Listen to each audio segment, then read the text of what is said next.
Good afternoon, good afternoon, good afternoon. Welcome to this edition of the Houston Roundball Review Takeover of the Lunch Break, powered by JM&E. The Takeover is available, of course, on the Houston Roundball Review YouTube channel, as well as on Roku via the BS3 Network. I am, of course, KG Kris Gardner, owner of the Houston Roundball Review. Welcome to the show. Always my reminder, if you have a Roku streaming device, download BS3 TV. If not, just go to BS3Network.com or BS3TVLive.com. Let's get into it for however long it goes for this 50 minutes and change or 45, an hour or what have you. Morning, Trent. How are you doing? Appreciate you chiming in. And he's chiming in from the West Coast. Got you on the right side there. I'm going to put you on the main screen as well. Appreciate you. In these few minutes, we're going to talk some Rockets a little bit, but mainly some Coogs, some TSU news. Get right into that because I want to give a shout out to Texas Southern for their accomplishments. The men's outdoor track and field team won the SWAC championship again. Salute to Coach Clyde Duncan Sr. But let's get right into that. That news, TSU track. Coach Duncan has the Midas touch. The Midas touch. Let's get into it right here. The Texas Southern men's track and field team made history once again with its second consecutive SWAC outdoor championship. Tuesday night, TSU won the title with 136 total points as they held off a late charge from Jackson State. J-State finished, I think, with 123. With the win, TSU becomes the first SWAC men's track and field program since 2001 and 2 and in 2002-3 season to win back-to-back trifectas, cross-country, indoor, and outdoor track and field. Several members wait for the next destination as the NCAA West Regionals will take place in College Station at the end of this month, May 28th through May 31st.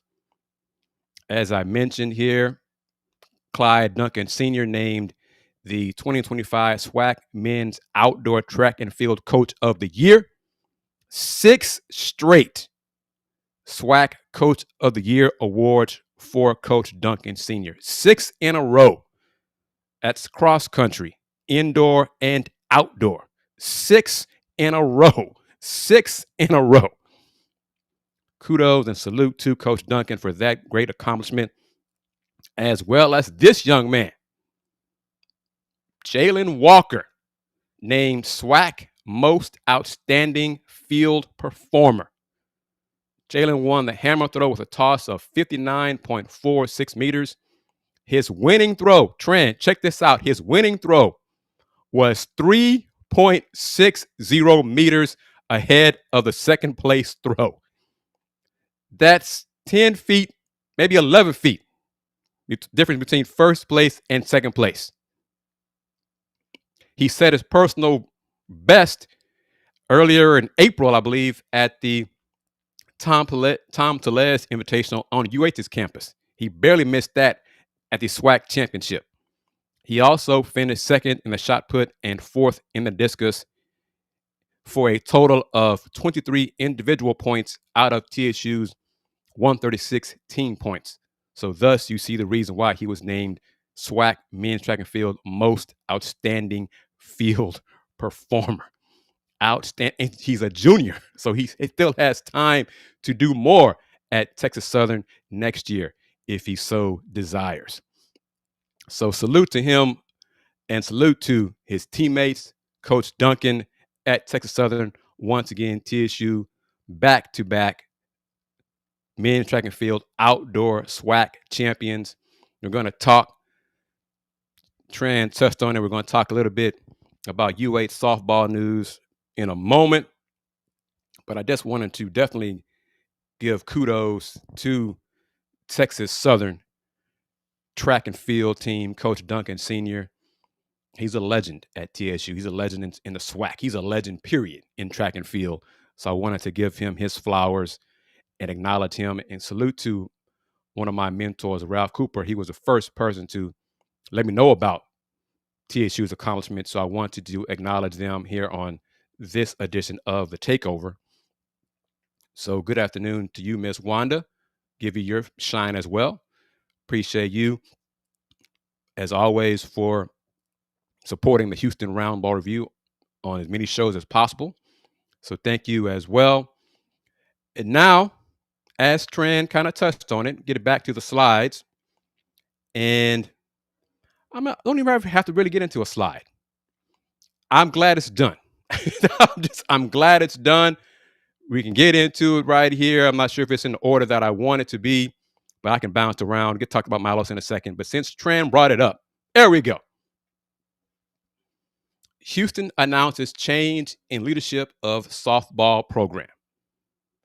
Houston VP for Athletics, Eddie Nunez, announced on Tuesday that head softball coach Kristen Vesely will not have her contract renewed. A national search will begin immediately.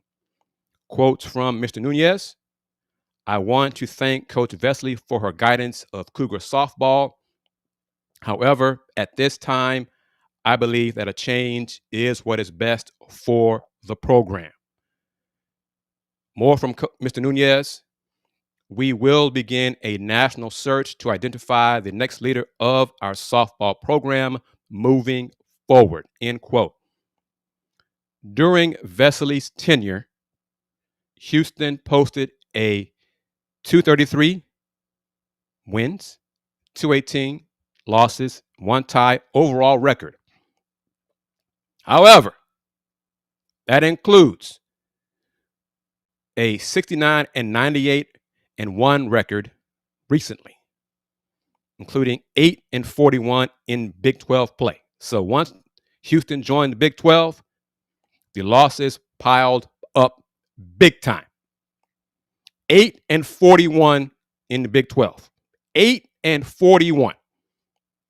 The Cougs finished the 2025 season at 22-25 overall, including a robust 4-18 in Big 12 play. And that does not include the 4-zip shutout in the opening round of the Big 12 softball tournament last, 2 weeks ago? I think it was 2 weeks ago. 4-18 in Big 12 play. 8-41 overall. As D Skills asked the question, shout out to D Skills as well for joining it. This is his lunchtime, so he's able to participate in the discussion here live, which is very appreciated. Is 4-18 bad? It sure is. It sure is bad. As you know, 8-41 is worse. She's gone, thankfully. Now, reality is, let's get back to the wording of the press release from Houston. Her contract was not renewed. So it's similar to Coach Ronald Hughey's situation with women's basketball. His contract ended. They were not going to renew it. He's gone. So it's not a case of buyouts or anything of that sort. Coach Vesely's contract was up. They weren't going to bring her back. She's gone. Coach Hughey, same. So pretty much same thing in the non-football area. So UH waited for the contracts to expire and announced that these coaches won't be back. Whatever. They're gone. New era. It's the Eddie Nunez era for every sport for UH pretty much, except football, men's basketball, and volleyball. The one that has stunk for so long, that stunk and underachieved under Chris Pesman, his tenure, his woeful error, not just error in charge of Houston athletics for the non-football, but you can even say football was a failure under Pesman as well. But gone, moving on, thankfully. Soccer coach coming from Stephen F. Austin, adding his staff, bringing in his players from SFA who are all conference in the Southland, Seems promising. It'll be a question of how they will adapt from playing Southland Conference soccer to Big 12 soccer. It's a step up. But new era there. I'm just glad I translated right here. Amen. I'm just glad we moved on. Amen. Amen. Amen. Amen. I'm glad it moved on. I'm glad. I'm so glad that Houston Athletics is moving on. Softball, soccer, women's basketball. It's time to start winning. It's time, first things first, to be competitive in the Big 12 and then start winning, rise up the standings, and then hopefully start competing for Big 12 championships. That includes football in due time. But my goodness, it's a new era. So let's happier days.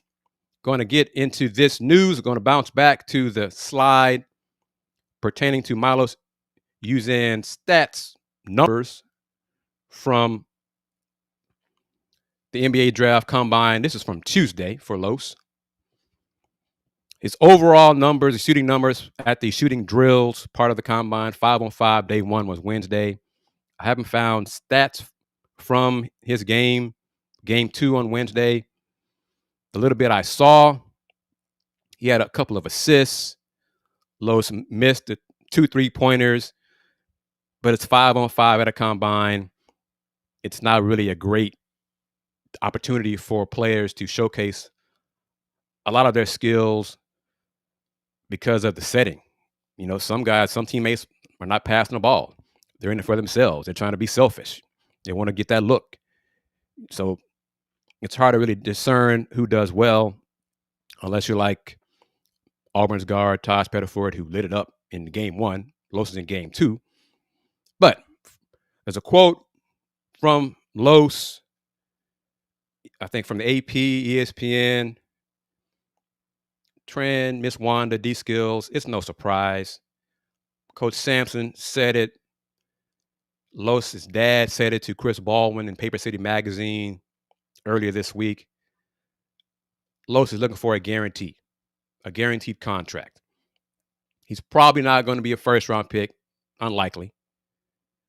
But he's looking for, as a second-round pick, 31 to 40, 42 is where he's projected. 40s, high 30s, low 40s, his projection right now, if a team is willing to guarantee him money. Like Jamal Shead got. Jamal received from the Raptors at pick 44. 4-year deal, 2 years guaranteed, and the guaranteed money Jamal received is about $3 million, $3.8 million.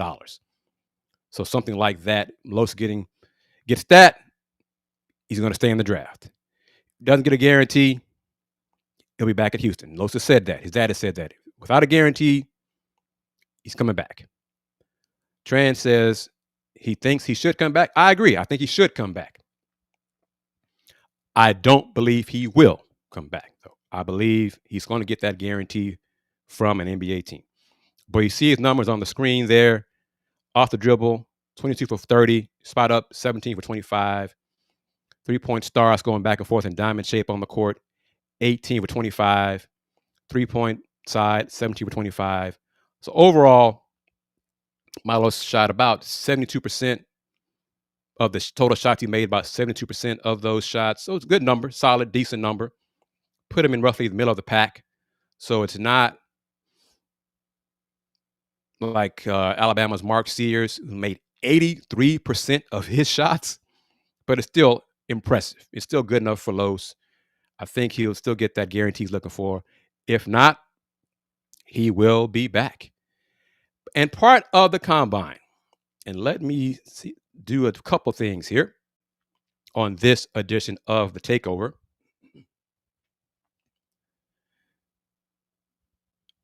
The combine is on ESPN 2, I think, Wednesday. Not sure about Thursday. Same thing, maybe. But during the combine, it's 5-on-5.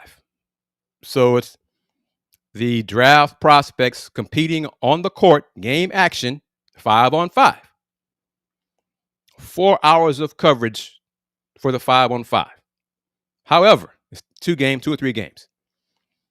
The majority of the conversation while the 5-on-5 was taking place centered around NBA, Giannis trade rumors. They spoke to Cooper Flag, the number 1 pick in the draft. They spoke to Dylan Harper, the number 2 pick in the draft. They spoke to different panelists, talked about different guys in and out of the draft. They talked about Duke freshman big man Common Malowach, his potential, his high upside. So they barely talked about the on-court action. So you did not get an indication of which players were doing well, of who made shots.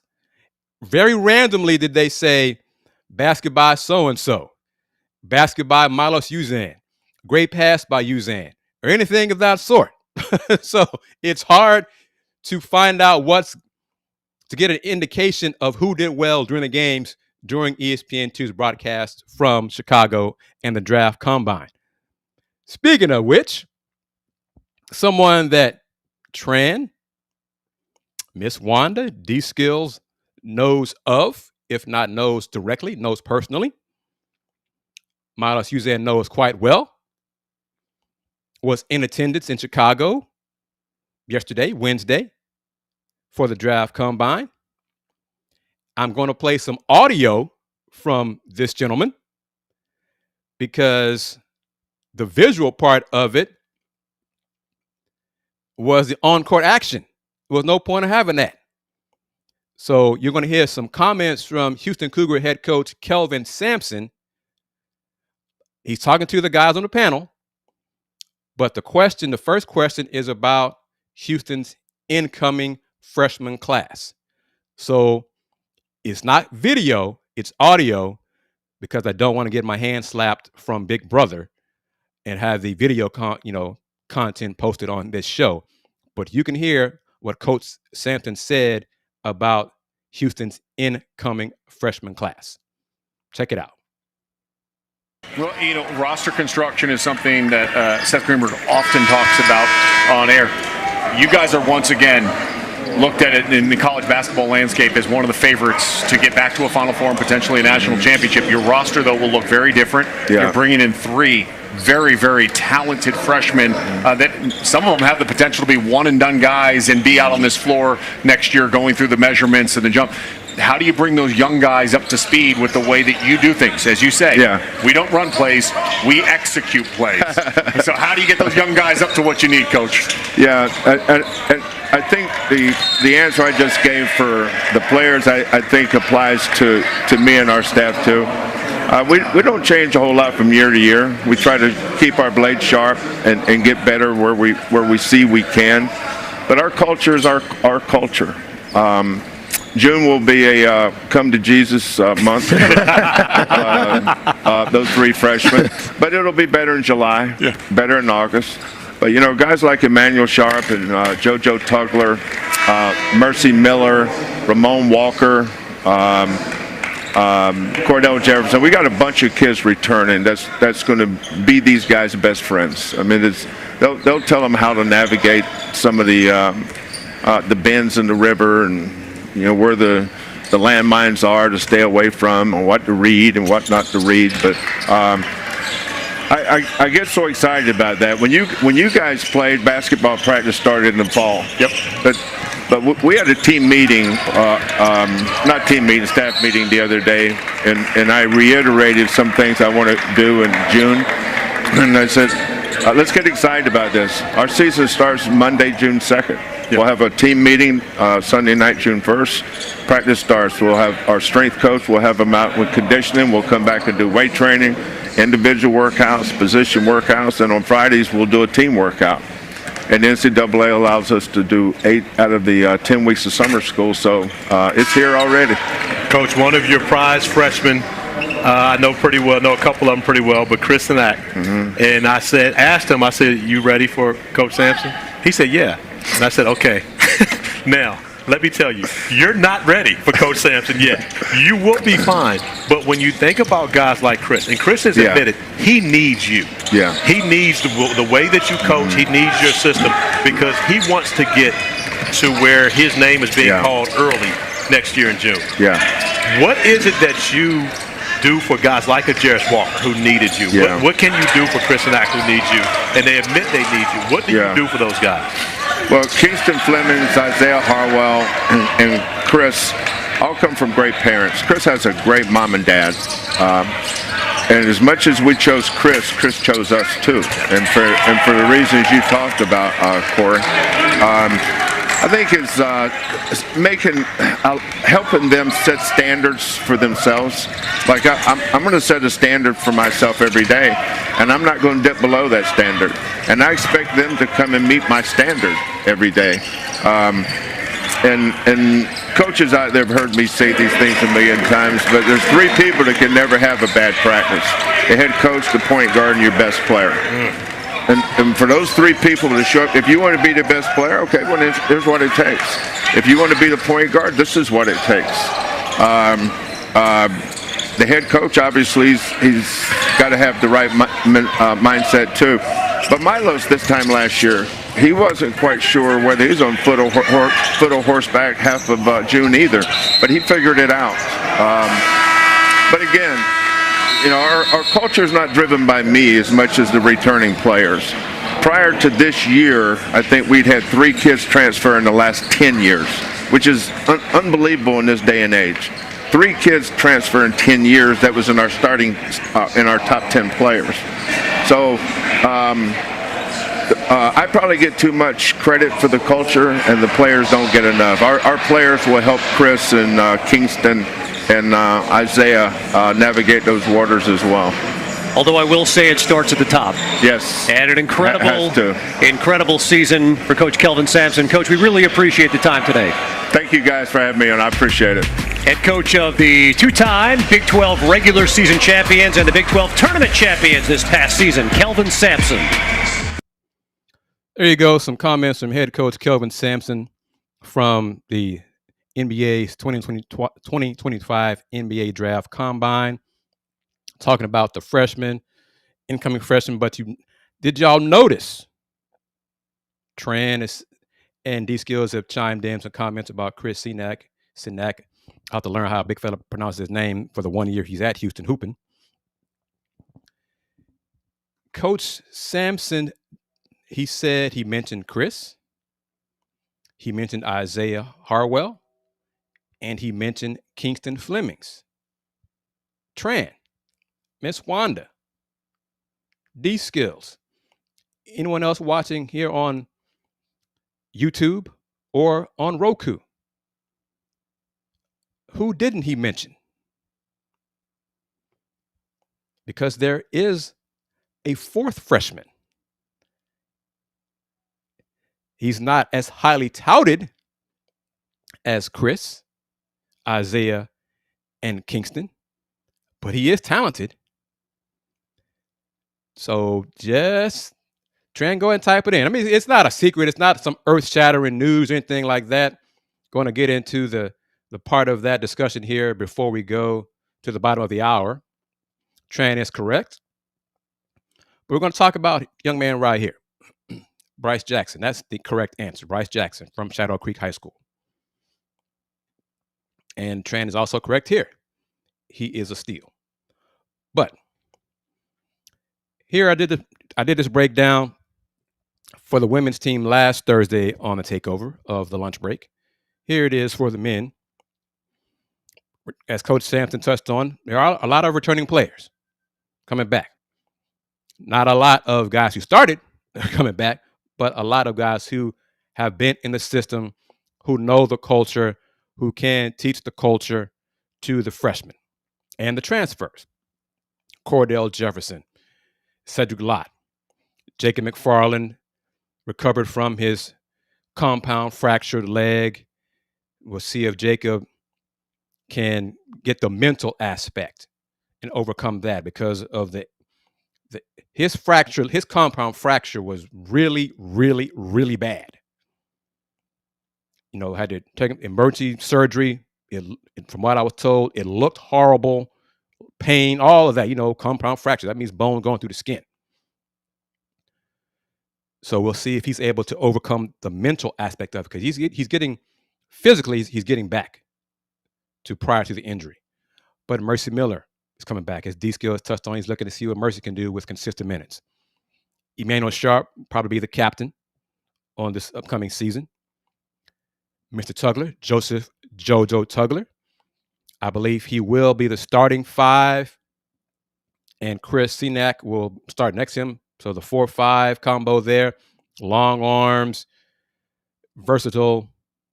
JoJo, the defender, Chris can defend, but we'll see how long it takes him to be up to par with Kelvin Sampson and Houston Cougars defense. He's much better offensively than he is defensively, as a lot of young people are, of course, especially before he set a foot and participated in a Houston Cougars practice. As Coach said, the come to Jesus moments start for the freshmen in a few weeks. Practice is going to be hell. But Ramon's return is also key because he's a blue collar. He epitomizes Houston Cougars men's basketball. Hard-nosed, diving on the floor for loose balls. He's dealt with physical, injuries. He's come back, returned from that. He's a leader in the locker room. He was a winner in high school, dealt with a lot of injuries and so far in college, but he is a blue-collar player. And he can defend those fours, those power forwards that no shade on him, like that Terrence Arsenault had difficulties with. Because Terrence is not as strong as Ramon, especially for the low post. But incoming guys, Pop Isaacs from Creighton via Texas Tech, and then Khalifa Sacco, big fella, 6'11". I'm curious to see who's going to be the backup 5 out of Khalifa, the first one off the bench out of Khalifa and Cedric. Jacob McFarland is a slender 6'11". He's a perimeter guy. He's an athlete, lob threat, not a low post kind of banger. Now, as Tran touched on it, the incoming freshman. Notice what I said there, what I typed there about Bryce Jackson. Possible red shirt. So Chris, Kingston, Isaiah, and don't forget about Chase McCarty, who redshirted this past season. He's expected to get minutes in the fall for the Cougs. Chase is a great shooter. We'll see him have to do it on the court and in games. But Coach Sampson said of Chase is up there shooting-wise with LJ Cryer and Emmanuel Sharp. That's the kind of shooter that Chase is. So you're looking at Chase with Chris, Kingston, Isaiah, JoJo Tugler, Emmanuel Sharp, Mercy Miller, Pop Isaacs. So you can see, because of the culture, because of the talent, the drop-off should not be very high for the 2025-26 Houston Cougars men's basketball team. So that is something to get excited about. It's always the culture. Coach Sampson and VP of Athletics Eddie Nunez are in discussions for another raise, salary bump, and maybe a couple of more years on his contract, as well as a salary bump for the staff. It was CA37 asked a fair question. Should Mercy have redshirted, or I think his minutes were worth the experience. And at the time, early in the season, there was a question. This was before Malik Wilson took the spots, took the minutes. I mean, y'all watched the Cougs. It was Mercy or Malik who's going to get those minutes. Malik grabbed it and held on to it. So hopefully Mercy learned from that experience. He had some brief moments of rebounding. His shot never really came around, but his rebounding was solid. So another year, another offseason with Coach Bishop and that staff, he should be fine. The talent won't be an issue. But y'all know how I do it at the bottom of the hour on this edition of the Houston Roundball Review Takeover of the Lunch Break. Streaming live on YouTube via the Houston Roundball Review YouTube channel, and also on Roku via the BS3 Network. Play the spot, the promo for BS3, and we will be back. I'll be back with my audience, with Tran, D-Skill, CA37, Miss Wanda, and you guys, the rest of you who are being shy about commenting. Don't be shy. We're all family here on the Takeover. But you're watching me, KG, with you in the discussion on the Houston Roundball Review Takeover of the Lunch Break. Streaming live on YouTube and on Roku via the BS3 Network. Be back in 35 seconds. BS3 Network. Changing the way you watch TV.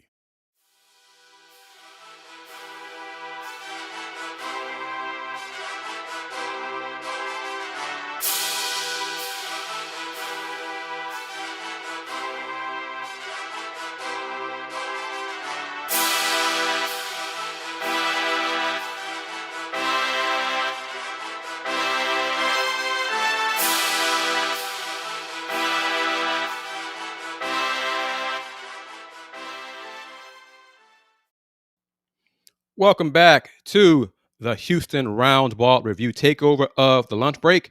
I'm, of course, KG Kris Gardner of the Houston Roundball Review. Takeover is also available via the BS3 Network. You're watching the show on YouTube, Facebook via Houston Roundball Review Facebook page, and Roku via the BS3 app. Get the app if you have a Roku streaming device. Just download BS3 TV. If you don't, you can go to bs3network.com or bs3tvlive.com. First part of the show, we talked about TSU gave salute to Texas Southern men's outdoor track and field accomplishments, including head coach Clyde Duncan, back-to-back SWAC champs, 6 straight Coach of the Year awards for Coach Clyde Duncan Sr. Cross country, indoor, and outdoor. Salute to Coach Clyde. Salute to Jalen Walker for being named the SWAC's most outstanding male performer for field events. Was a big part of TSU winning the SWAC back-to-back track and field championships. And then we also talked about UH softball moving on from Coach Vesely. Finally, thank goodness, her contract is up. She's not back. A national search has begun for a new softball coach. You heard comments from head coach Kelvin Sampson from the NBA Draft Combine. Then before the break, we took a look at the roster for the 2025-26 men's basketball team for the Cougs. Now, for these next few minutes, we're going to talk some playoffs, talk some Rockets. What's on your mind? Rockets did not have success in the lottery, the NBA draft lottery on Monday. Rockets have the Phoenix Suns pick. Percentage-wise, they had the 9th best chance to win the lottery. Rockets fell to 10th, so they now have the 10th pick in the lottery. NBA draft, first round's on June 25th. Round 2's on June 26th. So who should the Rockets pick? On Wednesday's show, on the Let's Talk Houston Rockets show, tossed out a few names possibly available at 10, including BYU's Igor Dimon. Not high on him at all for the Rockets. Illinois' Kasparas Jakučionis, 6'6" point guard, high on him for the Rockets. Not as high as I would be if Rockets got Con Knipple from Duke, better fit. But also Carter Bryant from Arizona. All freshmen that we discussed, prospects we discussed for the Rockets. Carter Bryant made it official Wednesday that he's staying in the draft. He's a projected first-round pick. He should stay in the draft. And then lastly, Georgetown big man Thomas Sorber, 6'10", 250, low post skills, bright future. Not a great athlete, but he's a good shot blocker, long arms. Could be available. I think 10 is too high for him, but he could be available if the Rockets decide to trade down in the first round and pick up future assets, things like that. But who do you think the Rockets, what should the Rockets do? Should they keep the pick? Should they trade the pick? Should they package the pick? Include Cam Whitmore, Reed Sheppard, and go get somebody? Should they be involved in the trade for any trade discussions for Giannis?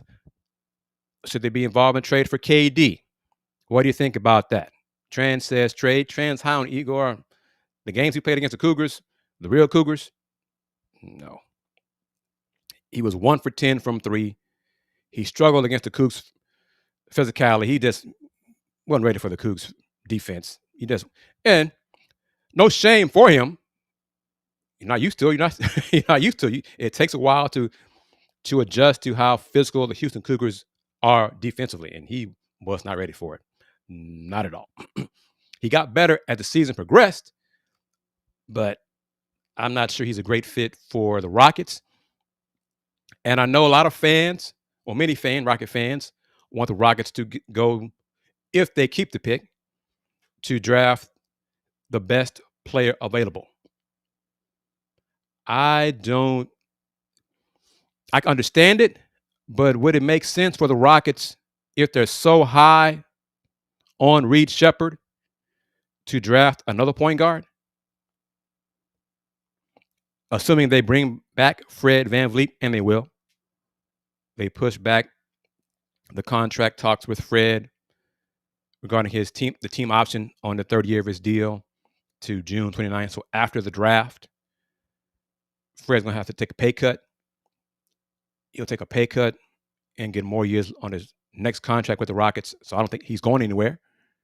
So if that's the case, you have Fred, Reed Sheppard. You're going to keep Jalen Green. You're going to draft another point guard. So what do? D-Skills said, I see you, Tran, about Quentin. One of your comments, oh, no. Oh, no.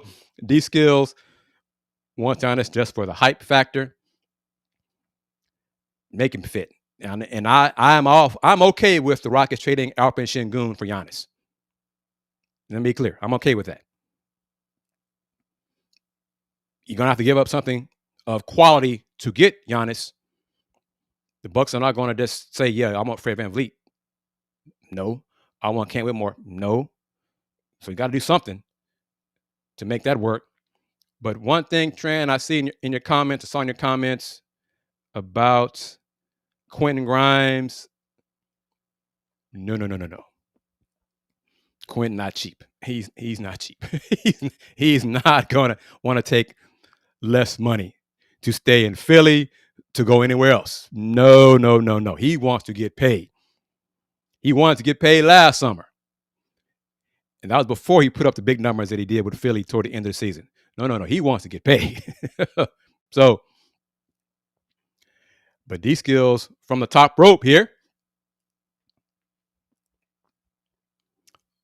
More importantly, he wants the Rockets to get a better local TV situation so people actually know they exist. You're saying you don't like, who is it? SCHN, right? I would say what that stands for, but they're not paying me. They're not advertising. So, SCHN, that's enough you get out of me. But we'll see. But the Rockets, and we can talk some playoffs. Has anyone rejoiced that the Warriors have been eliminated, that they are now on vacation. If you are a Rockets fan, the Warriors are the thorn in your side. To see them bounced in round 2, does that make you feel any better, or does it make you shake your head saying the Rockets should have won the first round series against the Warriors? If this, whatever. Or we can talk about Cooper Flag and the Mavs winning the lottery, getting the first pick. The Spurs getting the second pick. Fans say the lottery was rigged. I'll never say that. I don't believe it. Don't believe it at all. I didn't believe it when the Pistons fell to 5th. It's not rigged. D-Skills says the playoffs ended for him after the Rockets lost. So whose fault was that? Who do you blame for the Rockets' first-round exit? Who shares more blame with the Rockets? Is it Ime Udoka, Jalen Green, Şengün, Fred, Dylan Brooks? Who shares the most blame, in your opinion, for the Rockets getting bounced by the Warriors in Game 7 at home in the first round? Tran's trying to get Jamal Shead back in town and play for the Rockets. I don't see the Raptors giving Jamal up. Of course, the price is right in a trade. It makes sense from both sides. Anything's possible. I mean, hey, if Luka can be traded, Jamal Shead can be traded, clearly. D-Skills believes that coaching had a lot to do with the Rockets getting bounced in the first round. So what should the Rockets do? D-Skills, Tran, should the Rockets make a bold move this summer? Or should they run it back like Rafael Stone has hinted at they're going to do and rely on continuity? And I think that's a mistake. But Rafael is in charge. I'm not. And, Tillman, ambassador for Tita, still has the Rockets. He gave up his spot on the board at the University of Houston, but he's still in charge of the Rockets. So will Tillman say, I want Kevin Durant? Will Tillman call in from Italy and tell Rafael, give me Durant or give me Giannis? I don't want to stand pat. I'm ready to win. Let's start phase 3. Do you think Tillman would say that? I don't believe he will. I think the Rockets will kind of play it safe unless Giannis, KD, says publicly, I want to be a Rocket. I want to be a Houston Rocket. Make it happen. I think that might happen. I think that'll be the push the Rockets need to be, as D-Skill says, or wants to see. Be bold and make a change. So we'll see if Giannis is bold, is public with his desire and says, I want to be a Rocket. We're not going to win in Milwaukee. The Rockets can help you guys stay competitive in the East. I want to be a Rocket, so get it done. Who knows? But Tran says no on the freak. Final moments. I'm going to say this. Y'all know I'm a basketball person, through and through. Basketball is my life, which is rough, living in a football-crazed city, football-crazed state, and for the most part, football-crazed country. But with the injury to Jason Tatum, injury to Damian Lillard, I've noticed last few days, writers have resumed the NBA should shorten the season from 82 games, shorten it because it's too much wear and tear on the players. I want that same energy from the media who are espousing those statements to say the same thing about football and the NFL and their push, and the owners and Mr. Goodell to go to add another game for an 18-game season. I want that same energy, that same fire. That's what I want to hear from them. Football is way more physical than the NBA. But you have a problem with the guys getting injured, basketball players getting injured, but you don't say anything about the injuries in the NFL. Little tidbit from Matt Barrows with The Athletic. He wrote about it. He has an idea. He calls it the 18-16 idea, where you have, because he thinks it's inevitable that the NFL will add an 18th regular season game. But out of those 18 games, Matt suggests, recommends that no NFL player can play more than 16 games out of those 18. That's his compromise.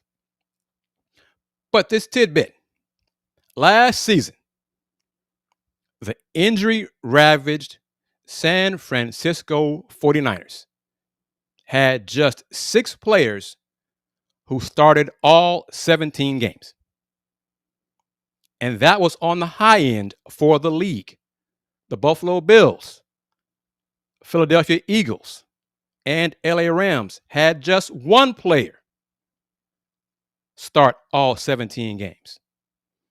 The Browns, the Giants, the Panthers, the Patriots had just 2 players start all 17 games. 16 teams had 5 or fewer start the full season. Make it make sense to me, people. Make it make sense. I know the NFL is the behemoth, the ratings giant, but the physical play, come on. See, D Skills, he's not a player, so I know why he's saying what he's saying right here. Let me get the comment. He wants because of his employer. He wants a 22-game season. Well, doesn't the preseason? Do you get paid for preseason games, man? Let me know. Do you get paid for the working preseason? But NFL is such a physical league, physical sport. But you're picking on the NBA. Well, they need to shrink the season. They got to do this. They got to do that. Blah, blah, blah, blah. It's so much this. The guys are. I'm so old. I remember when NBA players played the whole season. And it was a shock if you did not play 75, 76, 77, 78, 79, 80, 81, 82 games. But now, with load management, guys don't do that. There are less back-to-back games in the NBA. But players are still getting hurt. So it's going to happen. Whether it's 82, 70, 75. Injuries are part of basketball, are part of the NBA. They're part of pro sports. These are not machines. These are not robots, androids. But, so I'm saying all that.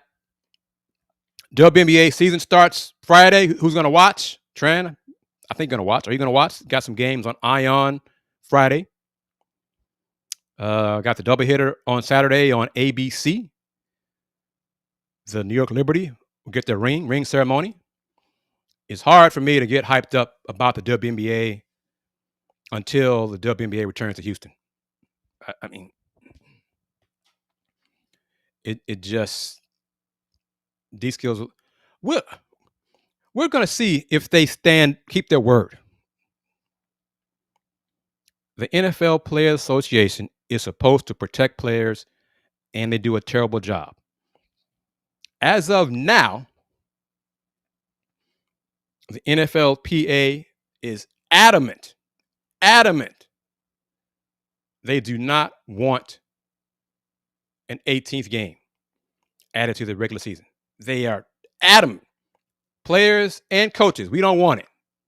we'll see if that changes based on negotiations. I'm not sure what the league could offer to make the players and coaches change their mind and accept an 18th game. I mean, how much money do you need to make other than D-Skills, who's a millionaire like Tran? How much do you need to make at the expense of your labor force? So we'll see. Tran is a big Caitlin Clark fan. Caitlin has put on muscle. She's gotten stronger. And she's going to have, she should have a hell of a season leading the Fever back to the playoffs.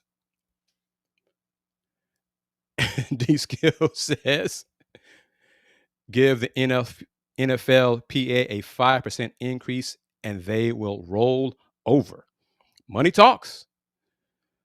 He says they always do roll over. We shall see an 18th game going to expand the season. The playoffs will start later and all of those things. And they'll have more games competing directly with the college football playoff games. Who knows? Time will tell. I think an 18th game is inevitable, unfortunately. I'm still not going to watch a lot of the games. I may watch a Commanders game here and there. Not much. But I'm glad they got rid of that owner and have new ownership and have a star quarterback. That's great to see. That'll do it. Thank you for the discussion. To Tran, to D-Skills, to CA, to Miss Wanda. Thank you for participating in this edition of the Houston Roundball Review Takeover. We got OKC, Denver, Game 6. Who wins? Is it over? OKC advances to face Minnesota. Will the Knicks dispatch of the Jason Tatumless Boston Celtics in 6? Or will that go 7? What do you think? Let me know real quick, Tran. Real quick, wrap it up. Tran and D-Skills. OKC gets it done in 6 in Denver tonight. Will the Knicks get it done in New York in 6? Or will the Celtics force a game 7 without Jason Tatum? I think OKC, I think that's going 7. I think the Knicks are going to get it done in 6. We'll see. We can discuss that on a future show, live stream show here on this YouTube channel. As you see in the upper corner, D-Skill believes the Knicks and OKC will get it done. But for advertising inquiries, email me at advertise@thehrr.com. Once again, that's advertise@thehrr.com. You can also do this as well. Tran, waiting for your order. Order your Houston Roundball Review merch. Link in the description field. Courtesy of the suggestion from D-Skills from on last week's show. Order you a mug. Order you a shirt, a tank top, a cap. Tran could be in the West Coast style and profiling some Houston Roundball Review gear. Just click on that link and order to your heart desires. But that will do it. Again, D-Skills says OKC and Knicks get it done in 6. We shall see. But join me. Subscribe to the Houston Roundball Review YouTube channel. Spread the word. Click on the bell so you are notified when new shows are posted. And we're going to do it again next Thursday. Probably talk Rockets. Might do some Rockets on Friday. I don't know. No, probably not. I'm going to watch some WNBA basketball on Friday. Yeah, probably. Well, we'll see. But you subscribe to this YouTube channel and click on that bell. You'll know when the next show is posted. All right. Thank you, Tran. Appreciate that. And that will do it for this edition of the Houston Roundball Review Takeover of the Lunch Break. This Throwback Thursday edition of Takeover. It's always my pleasure to talk with you, the audience, get your insight on sports, on the Cougs, the Rockets, the NBA, the WNBA, TSU, UH, H-Town teams. Going to do it again in a few days. And I enjoy it. You guys know I enjoy it. And now we're going to wrap it up as I always do. Since 1994, the Houston Roundball Review. Local name, global perspective. Everyone, take care. Peace.